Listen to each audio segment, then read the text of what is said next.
오늘은 하나님의 방법으로 일합시다라는 제목으로 하나님 말씀 함께 나누기를 소망합니다. 세상에서는 이 결과만 좋으면 과정은 상관없다라고 생각하는 생각들이 사실 팽배해 있습니다. 업적이 중요하고 결과가 중요하다라는 것이죠. 그러나 하나님의 말씀은 결과도 중요하지만 그 결과를 이뤄가는 과정이 참 중요함을 늘 이야기하고 강조하고 있습니다.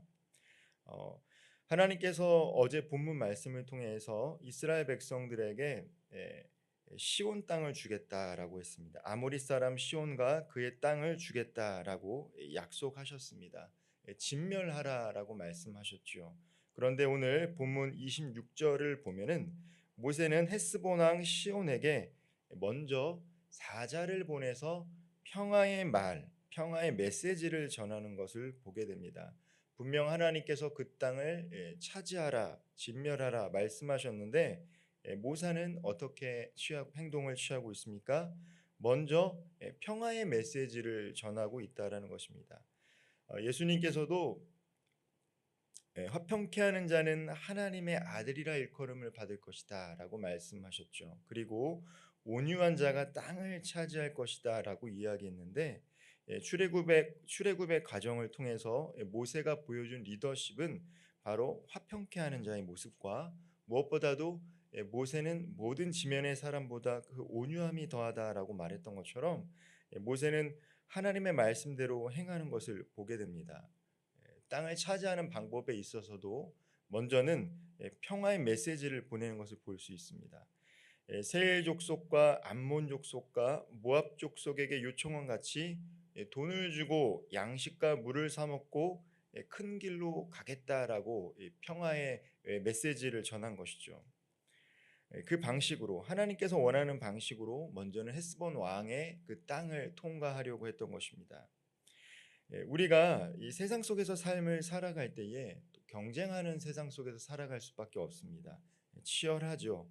먹고 사는 문제, 또 나의 가족을 지키는 문제, 치열한 삶을 살아가야 됩니다. 그런데 세상과 똑같은 방법으로 하나님께서 살아가는 것을 원치 않는다라는 것입니다. 어쩔 수 없이 경쟁하는 세상 속에서 살아가더라도 하나님은 하나님의 방식으로 화평케 하며 온유한 방식을 우리들에게 선택하기를 원합니다. 오늘 하루를 살아갈 때에 하나님께서 원하시는 방법과 모습으로 삶을 살아갈 수 있는 저와 우리 모든 성도님들 되기를 소망합니다. 그때 이 시온왕이 어떻게 반응을 하고 있습니까? 먼저 모세가 평화에 손을 내밀었을 때 시온왕은 30절 말씀을 제가 다시 한번 읽어보겠습니다. 헤스본 왕 시온이 우리가 통과하기를 허락하지 아니하였으니 이는 내 하나님 여호와께서 그를 내 손에 넘기시려고 그의 성품을 완강하게 하셨고 그의 마음을 완고하게 하셨음이 오늘과 같으니라. 하나님께서 시온 왕을 마음을 완고하게 하셨다라는 것입니다. 이 말씀을 읽어보면 흡사 이스라엘 백성들이 출애굽하기 전에 바로의 마음을 완고하게 하셨던 그 하나님의 방법을 떠오르게 됩니다. 완고하다라는 것은 굳은 마음이라는 것이죠. 완고한 사람은 어떻습니까? 대화할 때 통하지 않습니다. 부드럽게 이야기를 해도 이미 마음이 닫혀졌기 때문에 상대방에 대한 배려가 없다라는 것이죠. 하나님께서 멸하기로 작정한 사람들의 마음을 이렇게 만드신다는 것입니다. 아무리 평화의 메시지를 보내고 좋은 방향으로 함께 하자고 이야기하더라도 그의 마음을 완고하게 함으로 말미암아 멸하게 하시는 방법인 것이죠. 만일 시온 왕의 마음이 조금이라도 그 마음 가운데 모세의 메시지를 듣고 마치 물기를 먹으면 생명의 땅처럼 완고하지 않았더라면 아마도 전쟁은 일어나지 않았을 것입니다. 그러나 바로 완악한 마음, 완고한 마음 때문에 결국 전쟁이 일어나는 것이죠. 우리가 예수님을 믿고 하나님의 자녀로서의 삶을 살아가고 있습니다. 그때 혹여나 우리는 완고한 마음을 갖고 있는 것은 아닌지, 우리가 늘 완고한 마음을 갖는 것은 아니죠. 특정한 대상들을 향해서 때로는 완고한 마음을 가질 때가 있다라는 것입니다. 어떤 관계에서 마음이 상할 때 완고해질 수 있다라는 것이죠. 그때 우리가 선택해야 될 것이 무엇입니까?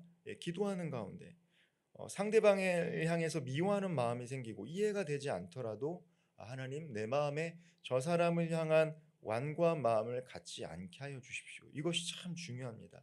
예수님을 믿고 하나님의 자녀가 된 우리가 교회 안과 또 세상 속에서 삶을 살아갈 때 완고하지 않아야 됩니다. 가족들을 향해서 완고하지 않아야 되고, 함께 직장 생활을 하는 동료들 속에서 완고하지 않아야 되고, 또 주일날 함께 예배드리고 교제하는 성도들과의 관계 속에서도 특정한 대상을 향해 완고한 마음을 갖지 않는 것이 중요합니다. 만약에 완고하게 된다면 하나님께서 우리들을 향한 그 메시지를 들을 수 없게 되기 때문입니다. 하나님은 시온 왕의 마음을 강팍하게 하셨습니다. 그래서 그 땅 가운데 심판을 임하게 하셨습니다. 하나님께서 그 땅을 심판하신 이유는 바로 그 땅 가운데 죄가 가득했기 때문입니다. 하나님께서 죄가 가득해질 때 나타나는 사람들의 마음 가운데 완고한 마음을 주신다는 것이죠. 그래서 예수 그리스도를 전해도 그들의 마음이 완고하기 때문에 듣지 못할 때가 있습니다. 또한 예수님을 믿고 하나님의 자녀로서의 삶을 살아감에도 불구하고 우리가 때로는 완고한 마음을 가질 때 또 하나님의 뜻에 순종하지 못할 수도 있다라는 것입니다. 그러나 모세는 어떻습니까? 하나님의 말씀을 온전히 따랐습니다. 하나님이 진멸하라라고 말했지만 그는 먼저 사신을 보내서 평화의 메시지를 전했습니다. 이스라엘은 헤스본의 모든 성읍을 점령하고 남녀노소 모두를 진멸했습니다. 그것은 모세가 자의대로 한 것이 아니라 하나님께서 말씀하신 대로 한 것이죠. 취할 것은 취하고 멸할 것은 멸했다라는 것입니다. 하나님의 말씀대로 순종한 것입니다. 우리가 세상을 살아갈 때 세상에 어떠한 사람들이 커 보이고 우리가 처한 그 모든 상황 속에 하나님이 없는 것처럼 느껴질 때가 있습니다.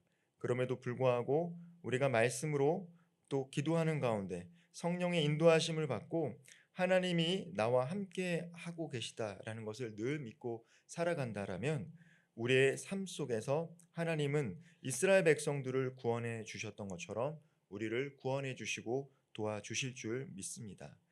하나님과 함께 하는 것이 참된 복이기 때문입니다. 우리가 삶을 살아가며 하나님의 방법으로 일하기 위해서는 먼저 말씀에 순종해야 할 줄 믿습니다. 모세처럼 순종할 때 하나님께서는 약속의 땅을 허락하시고 또한 불순종할 때 심판이 오기 때문입니다. 오늘 하루를 살아갈 때 완고한 마음이 아니라 부드러운 마음을 달라고 기도할 수 있는 하루 되기를 소망합니다. 그러므로 말미암아 하나님께서 들려주시는 그 말씀에 오롯이 순종함으로 오늘도 하나님께서 우리들에게 허락하신 복을 누리는 하루 될 수 있기를 소망하겠습니다. 기도드리겠습니다. 사랑과 은혜가 풍성하신 하나님, 오늘도 하나님의 말씀에 순종하기를 소망합니다. 우리의 마음 가운데 완고한 마음, 완악한 마음이 아니라 살과 같이 부드러운 마음을 주시옵소서. 그리하여 하나님의 말씀이 우리 음성 가운데, 우리 마음 가운데 들려질 때 그 말씀을 거부하는 것이 아니라 그 말씀을 받아들이며 하나님께서 원하시는 방법과 모습으로 이 땅에서 승리할 수 있기를 소망합니다. 하나님, 세상은 경쟁하며 살아갑니다. 또한 하나님, 세상은 편파적인 방법으로 그렇게 그 삶을 이어가고자 합니다. 그러나 하나님, 우리는 늘 평화롭고 또 배려하고 사랑하는 마음으로 함께 할 수 있기를 소망하며 나아갑니다. 먼저는 사랑하는 가족들을 향해 완고한 마음을 제하여 주시옵소서. 직장 가운데, 일터 가운데, 그리고 교회 생활을 하는 가운데 혹여나 특정한 사람을 향해 완고한 마음을 품고 있다라면 오늘 기도할 때에 우리의 완고한 마음을 살과 같은 부드러운 마음으로 바꿔 주시사 하나님의 눈으로 영혼들을 바라보게 하여 주시고 하나님의 눈으로 오늘 하루 우리에게 주신 삶을 온전히 살아가게 하여 주시옵소서. 그리함으로 모세가 적과 꿀이 흐르는 땅을 취했던 것처럼 오늘도 그러한 땅을 취하며 살아갈 수 있는 복을 저와 우리 모든 성도님들에게 허락하여 주시옵소서. 이 모든 말씀 살아계시고 역사하시는 우리 구주 예수 그리스도의 이름으로 간절히 기도드렸습니다. 아멘.